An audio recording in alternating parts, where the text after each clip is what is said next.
Las misericordias de Dios se renuevan cada mañana. Su voluntad es buena, agradable y perfecta. Bienvenidos a una nueva emisión de Vidas con Propósito, para volver a vivir. Si dices ser cristiano y piensas como el mundo, seguramente eres del mundo. Hola, muy buenos días, bienvenidos una vez más a Vidas con Propósito para volver a vivir. Les saluda Beatriz Cifuentes y hoy continuamos con nuestra serie Relacionándonos con Dios y compartiremos la segunda parte del tema El Espíritu Santo, mi sello y guía.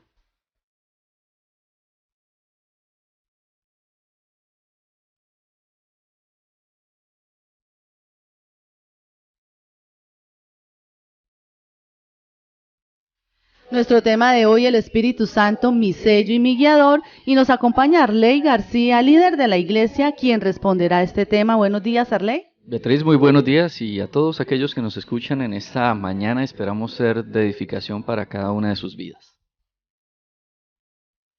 Apreciado oyente, usted nos puede escuchar en vivo a través de la radio tradicional en el dial 1020 AM y por internet ingresando a su Facebook.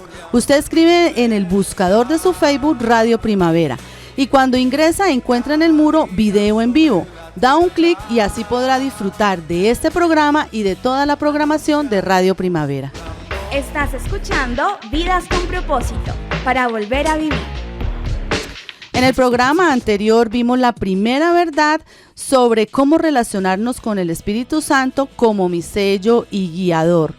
Arley, recapitulemos los principios más importantes que aprendimos. Bueno, Beatriz, ante ese interrogante que cómo un cristiano puede relacionarse con el Espíritu Santo, pues el primer principio que veíamos era renovando su mente. Y el pasaje utilizado era Efesios 4, versículo 22 y 24.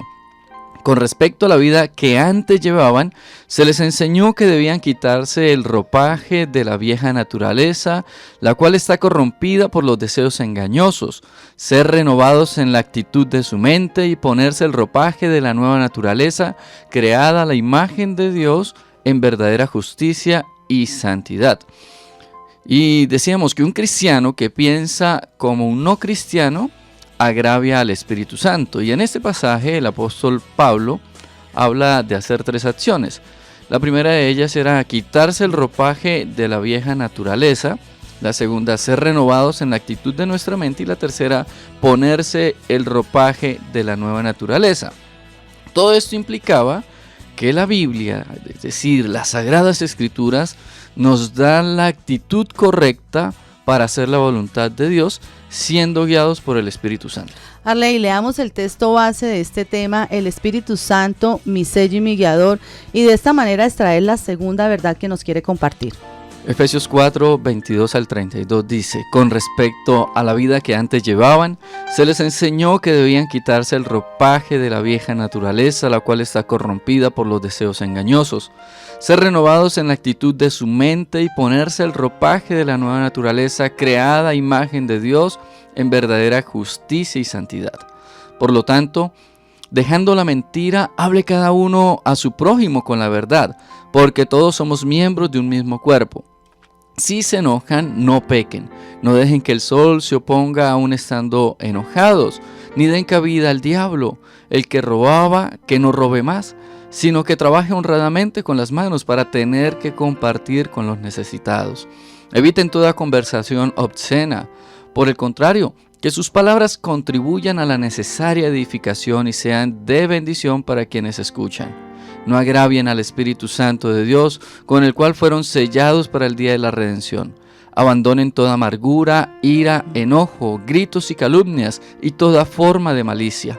Más bien, sean bondadosos y compasivos unos con otros y perdónense mutuamente, así como Dios los perdonó a ustedes en Cristo. Arley, ¿cuál es la segunda verdad revelada en Efesios 4, 22, 32 que nos enseña a relacionarnos con el Espíritu Santo, mi sello y mi guiador? Beatriz, la segunda verdad es: cambie su conducta. Y el versículo 25 al 29 decía: por lo tanto, dejando la mentira, hable cada uno a su prójimo con la verdad, porque todos somos miembros de un mismo cuerpo. Si se enojan, no pequen, no dejen que el sol se oponga, estando aún enojados, ni den cabida al diablo. El que robaba, que no robe más, sino que trabaje honradamente con las manos para tener que compartir con los necesitados. Eviten toda conversación obscena, por el contrario, que sus palabras contribuyan a la necesaria edificación y sean de bendición para quienes escuchan. Un cristiano que sigue actuando como un no cristiano va a agraviar al Espíritu Santo. El cristianismo no es solo un llamado a pensar diferente, es un llamado a actuar diferente. El cristianismo es un llamado a dejar el pecado. Y precisamente para eso Dios nos dio su Espíritu Santo. Sin Él sería imposible generar cambios integrales y permanentes en cuanto a nuestra vida pasada de pecado. Arley, ¿a qué se refiere o a qué hace referencia cuando dice cambios integrales? Bueno, cuando digo cambios integrales es porque el cristianismo, a diferencia del que se esfuerza por cambiar un área, el cristianismo habla por completo a la persona que verdaderamente ha creído en Cristo. O sea, el cristianismo no está centrado en que dejemos de fumar, en que dejemos de tomar, de adulterar o de cualquier otro pecado de forma aislada. El cristianismo está enfocado en que rompamos con toda manifestación del pecado, llámese como se llama. Y cuando dice cambios permanentes, ¿a qué se refiere? Bueno, los cambios permanentes es porque la obra del Espíritu Santo está muy por encima de la voluntad humana. Entonces el Espíritu Santo empieza a obrar en nuestra vida y cada uno de nosotros nos mantenemos firmes en la decisión que hemos tomado. Ahora, no debería de sorprendernos que el listado de pecados que da el apóstol Pablo, antes y después de hacer la mención del mandamiento de no agraviar al Espíritu Santo en el versículo 30, no sean pecados graves, groseros o grotescos. Por ejemplo, no aparece el adulterio, no aparece la fornicación, no aparece el asesinato. Arley, ¿por qué no aparecen estos pecados? Porque se supone que los cristianos no practican esta clase de pecados. Lo que sí se nombra es un listado de pecados que el cristiano considera menores y por ende no le pone mucha atención. Los pecados que cita el apóstol antes del versículo 30 son la mentira, el enojo, el robo, las malas palabras. Y los que mencionan luego del versículo 30 son la amargura, la ira, los gritos, las calumnias y toda forma de malicia. Si estos pecados agravian al Espíritu Santo, ¿cuánto más lo agraviarán los pecados que la Biblia que muestra las Escrituras y nuestra conciencia también condena como mayores? Es que si Pablo muestra esta realidad y también uno ve que los cristianos en todas las épocas a veces no le suelen prestar mucha atención a este tipo de pecados. Estamos en Vidas con Propósito en el dial 1020 AM y por Facebook de Radio Primavera, con la serie Relacionándonos con Dios y hoy compartiendo el tema El Espíritu Santo, mi sello y guiador. Ale, revisemos los 4 pecados que agravian al Espíritu Santo que usted nos mencionó en el segmento anterior, según Efesios 4, 25 al 29, la mentira, el enojo, el robo y las groserías. Y cómo un cristiano pues debe actuar ante ellos. Muy bien, el primero de ellos es la mentira. Y yo le quiero decir, vean, los cristianos somos hijos de la verdad, ¿cierto? Así es, sí, señor. Somos hijos de la luz. Somos hijos del Santo, hijos de Dios. ¿Será que necesitamos alguna otra razón para abandonar de una vez por todas las mentiras? No, no hay más. Somos los hijos del Señor. Sencillamente, la mentira desentona con nuestra nueva naturaleza y con quien habita en nuestro cuerpo. El Espíritu Santo de Dios habita en nosotros. Entonces, la mentira agraviará al Espíritu de la verdad. Y para los cristianos que piensan que tienen que mentir o que las mentiras son inevitables, déjeme decirle que entonces usted todavía no ha renovado su mente. La palabra no ha hallado cabida en su corazón. Si usted es uno de los que dice, pero hermano, es que si no digo esa mentirita, o sea, empieza a Pequeña. rebajar el pecado, no, una mentirita, pierdo el negocio. Pues yo le diría, entonces piérdalo. O usted va a decir, pero hermano, es que si no digo esa mentirita, pierdo el subsidio. Bueno, piérdalo. Pero hermano, es que si no digo esa mentirita, pierdo el ascenso.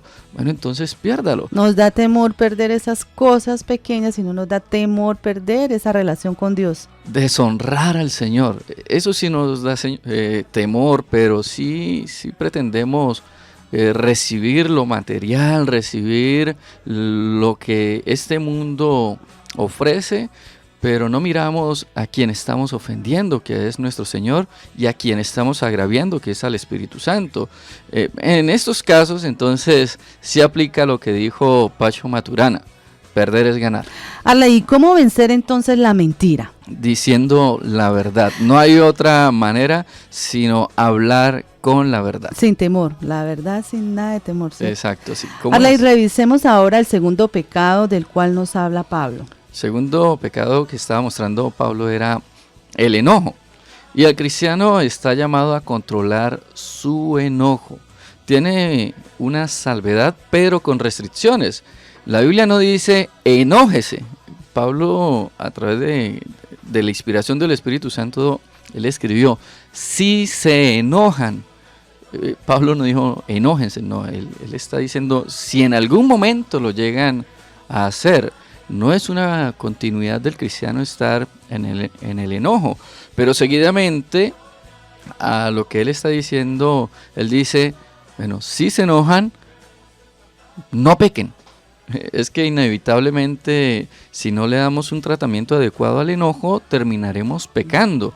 Y el tratamiento dado por el apóstol es solucionar el problema el mismo día. Así que a lo mejor hoy muchos que nos están escuchando en esta mañana tendrán que ir a hacer las paces con aquella persona con que están enojados. No hacerlo es darle cabida al mismísimo diablo en nuestra propia vida. Entonces no sé si de pronto, estimado oyente, usted tenga que salir a restaurar relaciones o a pedir perdón con algún familiar, con su padre, con su hijo, en fin, con cualquier persona. Es necesario que demos ese tratamiento apropiadamente. Entonces, sintetizando, Arley, ¿cómo vencer el enojo? Reconciliándonos rápido.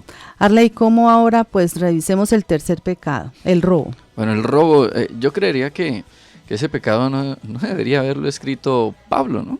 Pero si lo escribió, muy seguramente entre los efesios hubo antecedentes de robo. Así que Pablo les está hablando a aquellos hermanitos que ven el robo como una salida rápida a sus premuras económicas.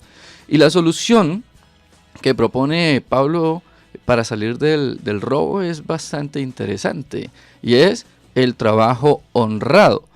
Pero fíjese que Pablo también va más allá y les dice a estos hermanos que la razón de trabajar no es para que ellos tengan mucha plata, para que tengan riquezas, fortuna. No. A lo contrario, él le dice, vea, la razón de ese trabajo, de usted trabajar, sea para ayudar a los necesitados. O sea, a la luz de la Biblia, trabajar para uno mismo y su familia no es la gran cosa. En cambio, trabajar para bendecir a los más desfavorecidos, eso sí tiene una gran estima delante de Dios. ¿Cómo vencer el robo? Trabajando honradamente, no hay otra forma. Revisemos el cuarto pecado que describe Pablo. Las groserías. Y hay que aceptarlo. Vea, muchas personas cuando llegan al cristianismo no solo llegan con una conciencia sucia, sino con una boca renegrida. Pero les tengo buenas noticias. Dios no solo cambia el corazón, también cambia la boca. Vuelvo y se lo repito, vea, Dios no solo cambia el corazón, también cambia la boca. Y es triste tener que reconocer que hay cristianos que su boca deja mucho que decir de su cristianismo. Y quizás los que más fallan en ese aspecto son los adolescentes, los jóvenes. No sé por qué, pero muchos de ellos tienen un afán de parecerse al mundo. ¿Por qué? Es que ¿Acaso vamos a ignorar de que toda palabra ociosa que salga de nuestros labios, de ella vamos a dar cuenta en el día del juicio? Bueno, es inevitable. En el día del juicio, cada uno de nosotros vamos a dar cuentas delante de Dios de cada palabra que salió de nuestros labios. Arley, ¿y entonces cómo se vence la grosería? Hablando para edificar. No hay otra forma.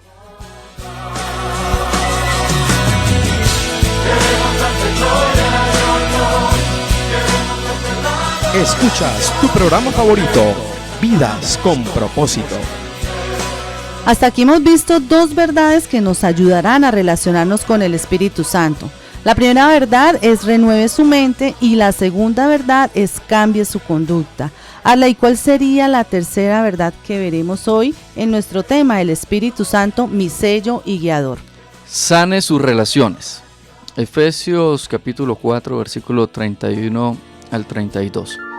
Abandonen toda amargura, ira y enojo, gritos y calumnias y toda forma de malicia. Más bien sean bondadosos y compasivos unos con otros y perdónense mutuamente, así como Dios los perdonó a ustedes en Cristo. Estimado oyente, un cristiano que vive con relaciones rotas agravia al Espíritu Santo, dado que el cristianismo es la restauración de la relación entre el hombre con Dios. Es inaudito que usted no restaure la relación que tiene con su semejante, con el hombre. Por eso yo aquí le quiero decir lo siguiente: quien se aferra al rencor y lo justifica, es dudoso que tenga el Espíritu Santo que santifica. Indiscutiblemente, el Espíritu Santo produce en la vida del cristiano la capacidad de amar, la capacidad de compadecerse y de perdonar a aquellos que nos han hecho mal. Esa capacidad nos las da es el Espíritu Santo a cada uno de nosotros. Nosotros, por nuestra condición pecaminosa, no tenemos esa capacidad.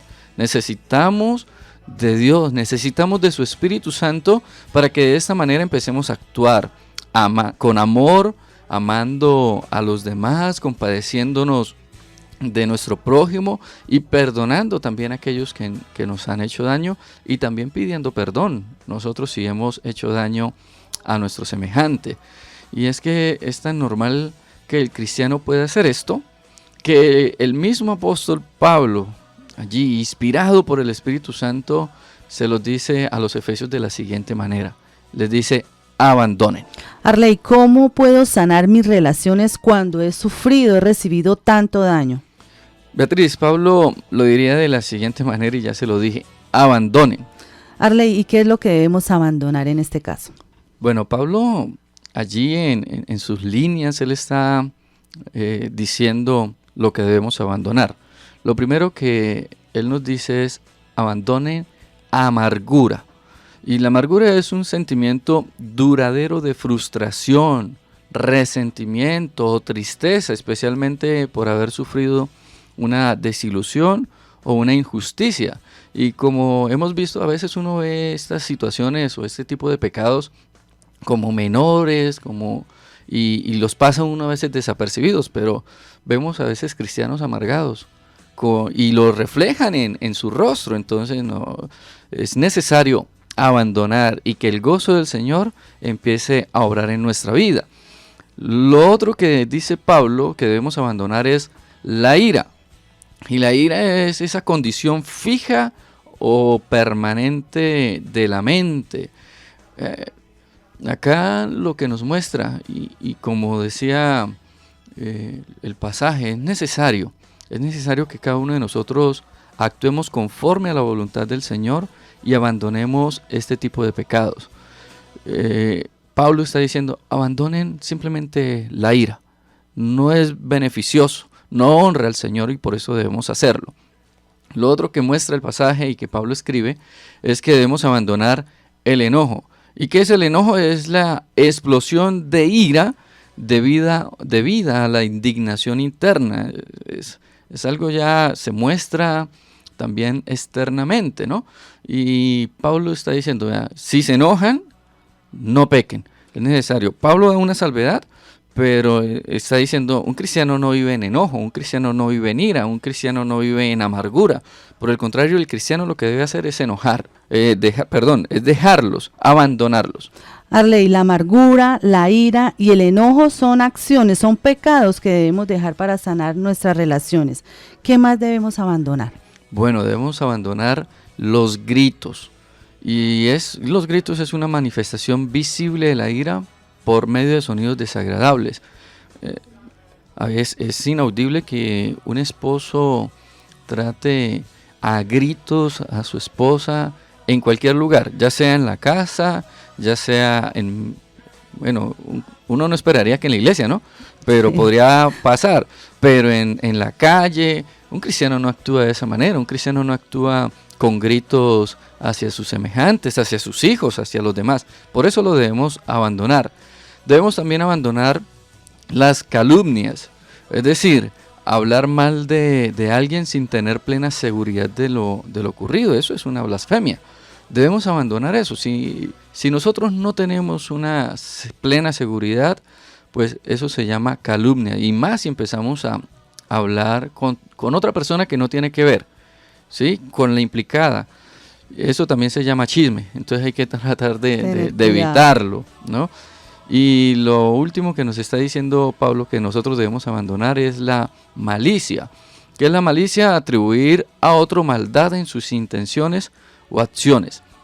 Estimado oyente, todos estos pecados tienen que ver con las relaciones y cada uno de ellos agravian al Espíritu Santo. El Señor está interesado en que nuestra relación con Él esté bien, ¿sí? Haya sido restaurada, pero también está interesado en que nuestra relación con los demás, con nuestros semejantes, con nuestro prójimo, pues también estén sanas. Por lo tanto, debemos trabajar fuertemente en ellos para tratar de erradicarlos de nuestra vida y ver que el Espíritu Santo obre en nosotros. No hay excusa, Arley, como usted decía inicialmente, es que no soy capaz, yo siempre he sido así gritona y no soy capaz por más que lo intento. Y usted nos compartía que es el Espíritu Santo que nos capacita. Claro, Beatriz, es que el Espíritu Santo mora en nosotros. Y al Espíritu Santo morar en nosotros nos da la capacidad de abandonar cada uno de estos pecados. Arley, ¿cómo podemos concluir este tema de hoy, el Espíritu Santo, mi sello y mi guiador? Mi estimado oyente, si usted siente que en su vida espiritual está apagado, es porque el Espíritu Santo has agraviado. Entonces, nuestro consejo es acerquémonos al Señor y pidámosle de que su Espíritu Santo empiece a morar en nosotros, que sea nuestro sello, que sea nuestro guiador, que sea aquel que nos diga cómo debemos actuar, cómo debemos caminar en nuestra vida cristiana. Hechos capítulo 5:32 dice: nosotros somos testigos de estos acontecimientos y también lo es el Espíritu Santo que Dios ha dado a quienes le obedecen. Apreciado oyente de Vidas con Propósito, mañana tendremos el espacio dirigido a la familia, así que no se le pierda, donde continuaremos con la serie 10 pecados que atentan contra el matrimonio. También queremos recordarle que usted puede volver a escuchar el tema de hoy y todos los temas de esta serie a través de nuestro canal de YouTube. Escriba en el buscador de esta página Comunidad Vida con Propósito. Allí encontrará los diversos temas y las series que emitimos aquí en este espacio y lo puede compartir con otros y escucharlo en cualquier horario. Si desea comunicarse con nosotros, nos puede llamar al teléfono 310-212-4602, 310-212-4602. También nos gustaría que nos escribiera cualquier comentario a nuestro correo electrónico comunidadvidaconpropósito@gmail.com o a nuestro Facebook en el muro de Vidas con Propósito. Gracias por acompañarnos, que Dios los bendiga.